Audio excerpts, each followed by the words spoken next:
Okay, so I know. I feel like people who get tired of hearing about this topic really don't understand it, and I feel like low key in the way if you get annoyed by hearing about this topic, you're kind of perpetuating it. Like you're part of the problem because this is a very real issue that is pretty psychologically damning to the minds of millions and continues to do so, especially running rampant in today's society. And I think the less you talk about it, the more it slides. And if you are truly, going to be proactive in really having a disdain for it and not liking it and dislike experiencing it, you need to talk about it as much as you can and not make it specifically about you. Because while, yes, everybody has their own different experiences with it, I think it's important to acknowledge that everyone's experience is different, and I don't think everybody should have a different experience. I don't think anybody should experience this at all.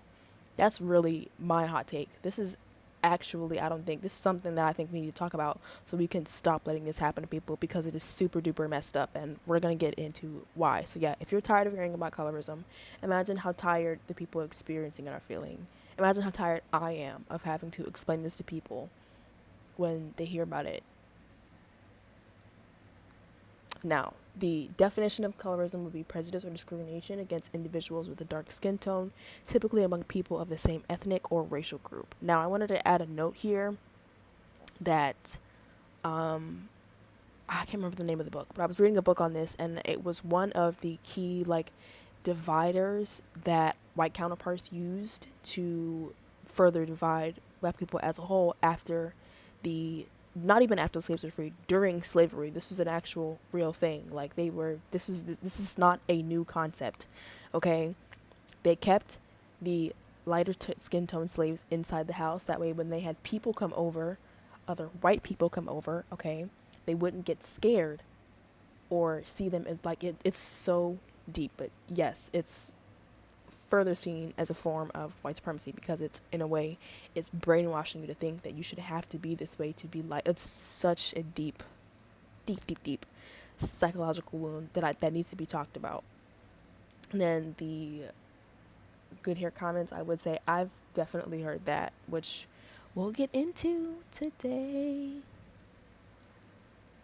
Now, this part I want to address the most because I think that is what's going on with I don't know her name and I'm so sorry, but the girl from Cat's Eye, that's what's going on with a lot, because a lot of the discourse that I saw surrounding that were mostly people who are of a darker skin tone saying, yes, she may be biracial. I'm not sure if she's biracial or not, but they were having an issue with having light skinned or biracial people be at the forefront of representation for black women because there's a good portion of black women who are not light skinned or biracial. So that's where that issue was. The issue wasn't the fact that, that's where, no, the issue is purely because the people who are of a darker skin tone do not see themselves in the person that's representing them. They don't look like that, and they're very comfortable in the fact that they don't look like that, and they're very comfortable with admitting that. And it's just a lot that goes on, and like the internalized self-loathing is very real because I did see some people who were they saw themselves in a light-skinned biracial woman, and I think that is where the issue lies, because receiving hateful comments about your skin tone and your hair it does things to you, especially because it's early on in childhood. It doesn't just start at school going age, it also starts at home when you have people of various shades in your home who make crude, nasty jokes, compare you to literal animals. I am speaking from my own personal experience. I've had a grown adult man ask me if I was sure that I was born a woman because I was too muscular. And like even now when saying it, it's just super weird because I've received so many weird interactions with other people based solely off of that. solely off of that. So like I can't really like fault them for the internalized part because it's not, it's something that's out of their control. It's in their external surroundings that they see their entire lives without ever directly being aware of it or confronting the fact that it's something that they should address because it is a sort of painful reminder, so to speak. So I can't really fault them for that, but you got to get out of it. You just have to. Now, this one I also have personal experience in, but I'm not gonna share that here. But yes, if you're one of the very few or only family members who have a darker skin tone, they're going to ask you questions about the kind of things you're doing, the people you're seeing, and if the people you're seeing often don't look like you in whatever case that may be, they're going to ask you why you just can't find somebody who looks like you, and then you have to have that whole entire conversation of the people who look like you actually disqualifying you from social events, dating circles, and sometimes even business opportunities because there's already a prejudice or discrimination against you that they have in the back of their heads about you that you're not even aware of. You're just existing like they are, and just because you have a shade darker than them, you get entirely different treatment from them. And having that conversation is indeed hard. You have to have a really, really grounded sense of self before having this conversation. Otherwise, it will hurt you because the thing you're going to be heartbroken about is realizing some of these family members have never experienced this and they're never going to understand this. The tricky part is how they respond to it. That should let you know everything. If they're willing to acknowledge it and be like, dang, okay, maybe I have been exhibiting some of these behaviors towards you and other people like that in my own personal life in my own way without even realizing it. Explain that to me. Two, they're probably going to look at you like you're crazy, like you're just making up some weird, like it's a brand new social concept, like in that's a new coming of age thing, like it's the new kid thing, and it's really not. It is genuinely not a thing of the new age. It is something that's been going on since slavery. It really is. Everything, almost everything can be tied back to slavery in some way, shape, or form. Okay? I'm telling you, it did fucking numbers. This part is where it really gets dark because, like I said, in addition to the forced exoneration faced by not only peers but family members, you mentally are constantly in a state of psychoanalyzation of everything, of your features, your body, your hair, your clothes, the colors you wear, how you talk, how you sound, the hairstyles you wear. You are constantly analyzing every little thing about yourself, and it is exhausting, and constantly having to do this does unfortunately alter your brain chemistry. It rewires your nervous system and makes you think about things you should not ever have to think about or consider when having social interactions. That's where the anxiety and panic disorder and some of those social phobias I'll get into, because they're very real things that I've also experienced. I know other people who have experienced them, and it's the part that they don't really talk about. Like everybody talks about the part where it's just in the media, but this is an actual real like mind-boggling, like debilitating thing to experience chronically throughout the entire period of your life. It truly is. Now with the PTSD part, so like I said, as a result of constantly having to worry about the spaces that either already or will discriminate against you for your skin tone, because who knew it actually makes you distrusting of social circles, whether it be professionally, platonically, and romantically entirely. Constantly feeling on guard within those spaces or avoiding socializing as a whole due to the unknown fear of how other people are going to respond to you because your skin tone. Like it's genuinely that debilitating. Like I've known people who for a long time they were idealizing white figures or light skin figures or features within forms of media, their own personal life, or the entire, on the flip side of it, they would refrain from doing anything entirely. Like, I mean, not even like shooting their shot at people they found attractive because they didn't know whether or not the person they found attractive was actually interested in other black people of a darker skin tone, if the person they were interested in wasn't already of a darker skin tone, platonically, from literally saying, hey, I think we should be friends, let's be cool, and professionally from trying to start new business projects or ventures or just create and do art differently because the fear of, oh my god, like, it's just genuinely such a constant perpetuate state of anxiety and fear that you are always in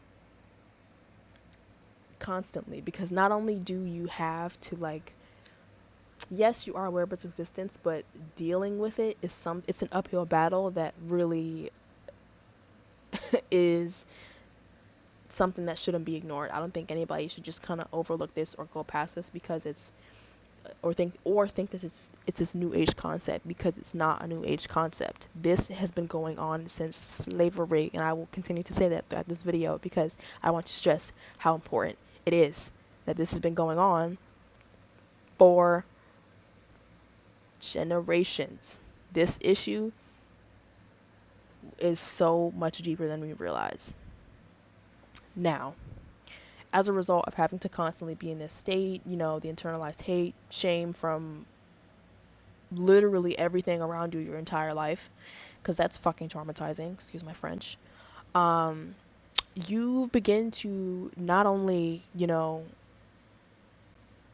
question the way how you would look if you were different, how your life would be different, maybe some of the treatment you'd be getting if you were different, maybe some of the circles that you wanted to get into but isolated you for your skin tone. It can affect each and every individual human being. Like, it, because it has so many different avenues, it is very, very, very important that you discuss the avenues which can happen, because it's going to look different for each and every person. But the avenue, the root cause of the issue is still the same, but the avenue to which the responses will be different, because humans are different. Our brains process things differently, see things differently, and having to do with this does shape your brain. This is just something that,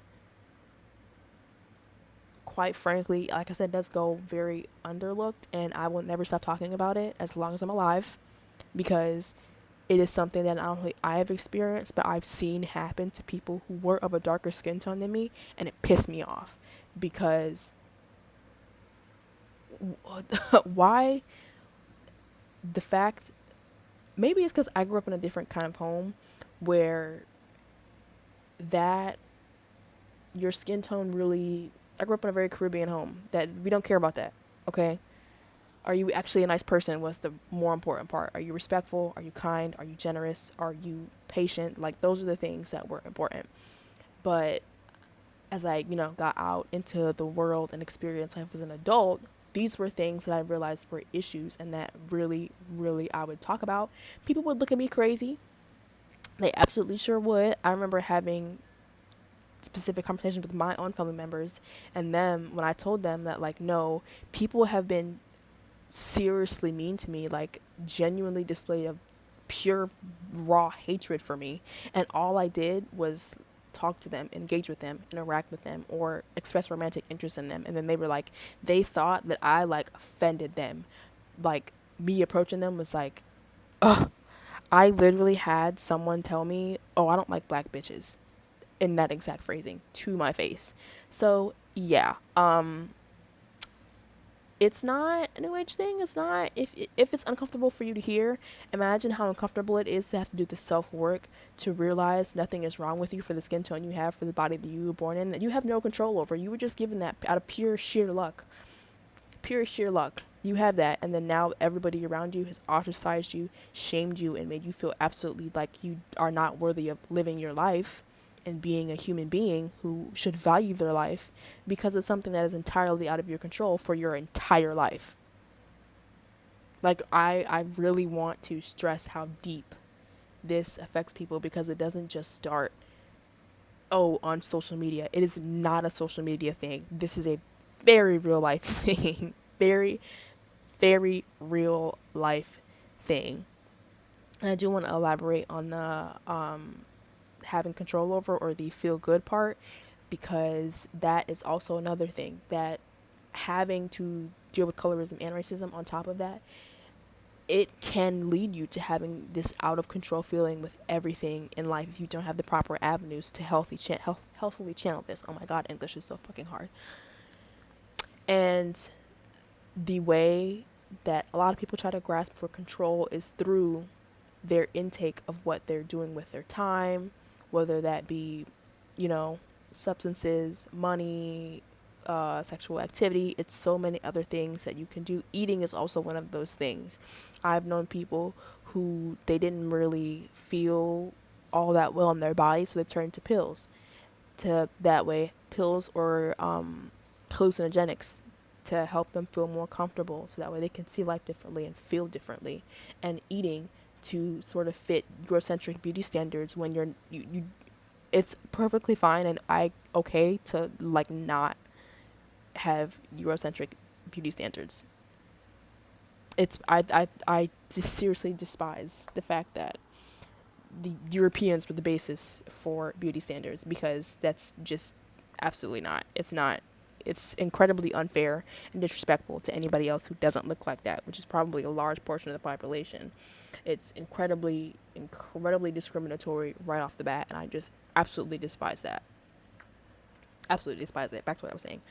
But yeah, the eating portion of it is controlling, it's being super duper duper like health conscious about your calorie intake, where your weight's going, how it's affecting your body. Like, it's absolutely nuts. The way I've seen this be affected in people, absolutely fucking nuts. Like, I do want to make it clear this issue is not only limited to the black community either, though that's where it's most prevalent. Like, it's often conversation in the black community, but it does indeed affect everything that we know and see everywhere today, whether it be movies, TV, buses, streets, billboards, billboards, street corners. It's just, it is something that was one of the basis theories for how to keep black people divided after the slaves were freed. And I will honestly say it's still working. Yeah, it is, because we have that. We have colorism in the media, which is constant, and it's been like that for generations. A lot of the movies and TV shows that I see now as an adult, when they have black characters, they'll maybe have one or two who are of a darker skin tone. I say two as a maybe, one for sure for diversity. But it's very hard for me to see two, and very rare, especially when it comes to women themed genres like rom-coms. Like, I see a lot of rom-coms, and I know some of the actors who were in them, and I'm like, oh, I would love to watch that, but I'm like, the lead's not white, not watching that. Or my bad, the lead is like a white woman, and it's like she's humiliating him in some weird ritualistic way to, like, because she can't figure out what's going on with her life, so she's just gonna like bring him along and emotionally string him along the whole time, to the up and down for the whole movie. So she's like, you know what? I'm finally cool with you. I think I like you. Like, it's just super. I don't feel like watching that. That's torture porn. I don't feel like watching that. I want to see something that's like.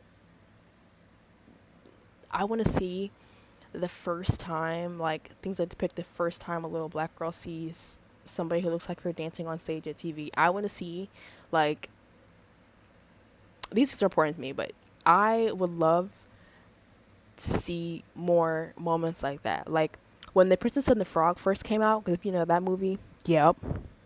When The Princess and the Frog first came out, it, I remember, I was on the internet during that time, and I remember the memes that were being made everywhere. People were so unhappy with it.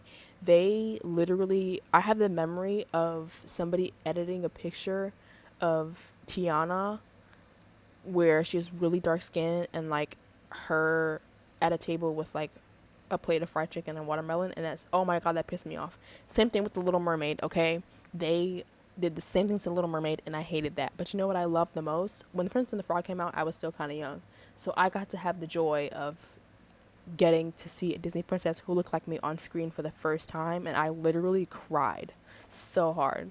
And then when I was an adult and The Little Mermaid came out, and I got to see that same reaction from other little girls who look like me, oh my god, it made me cry even harder. It was a full circle moment that really, like, broke my heart because it was like, why do these little girls not deserve to know that they matter, that they have a place in the world?